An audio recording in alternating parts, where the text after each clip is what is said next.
আপনাদের আজ শোনাবো অমর কথা। হিমালয়ের বুকে তুষার আর নীরবতার মাঝে লুকিয়ে আছে এক অলৌকিক স্থান, অমরনাথ গুহা। এই গুহার মধ্যেই বাবা ভগবান শিব প্রকাশ করেছিলেন সেই মহারহস্য, যাকে বলা হয় অমরত্বের তত্ত্ব, অমর কথা। একদিন দেবী পার্বতী বাবা ভোলানাথকে জিজ্ঞাসা করলেন, হে প্রভু, আপনি তো অমর, এই অমরত্বের রহস্য কী? আমাকে সেই কথা বলুন। শিব বুঝলেন এই কথা সাধারণ স্থানে বলা যাবে না, কারণ যদি কেউ গোপনে শুনে ফেলে সেও অমর হয়ে যেতে পারে।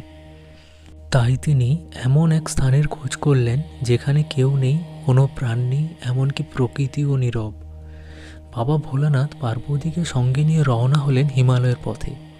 পথে পথে তিনি ত্যাগ করলেন নন্দীকে পহলগাঁওয়ে, চন্দ্রকে চন্দনওয়ারিতে, সাপদের শেষনাগে, পঞ্চভূতকে মহাগুনাস পর্বতে।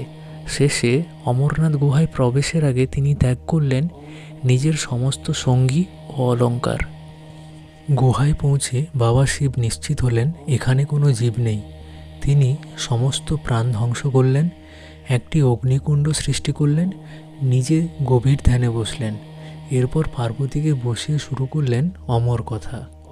কিন্তু শিব জানতেন না গুহার এক কোণে ছিল এক জোড়া কবুতর। তারা লুকিয়ে লুকিয়ে সেই অমর কথা শুনে ফেলে। এই কারণেই আজও বহু তীর্থযাত্রী বলেন অমরনাথ গুহায় আজও ওই কবুতর যুগল দেখা যায়, যারা অমর হয়ে গেছে। অমর কথা শেষ হলে বাবা শিব নিজেকে প্রকাশ করলেন বরফের শিবলিঙ্গ রূপে। এই শিবলিঙ্গ চাঁদের কলার সঙ্গে বড় ছোট হয়, প্রকৃতির নিয়মে নিজের থেকেই সৃষ্টি হয়, কোনো মানুষের হাতে তৈরি নয়। ভক্তদের বিশ্বাস এটাই স্বয়ম্ভু শিবলিঙ্গ। এই কারণেই প্রতি বছর লক্ষ লক্ষ ভক্ত অমরনাথ যাত্রায় অংশ নেন।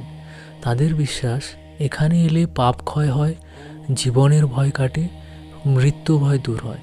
কারণ এখানে শিব নিজেই বলেছিলেন অমরত্বের কথা।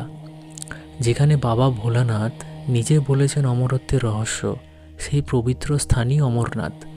মৃত্যু যেখানে থেমে যায় আর বিশ্বাস চিরজীবী হয়ে ওঠে।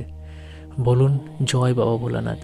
আর আমার এই ছোট্ট ভিডিওটা ভালো লাগলে আমার চ্যানেলটা অবশ্যই সাবস্ক্রাইব করে দিন আর কমেন্টসে লিখুন জয় বাবা ভোলানাথ।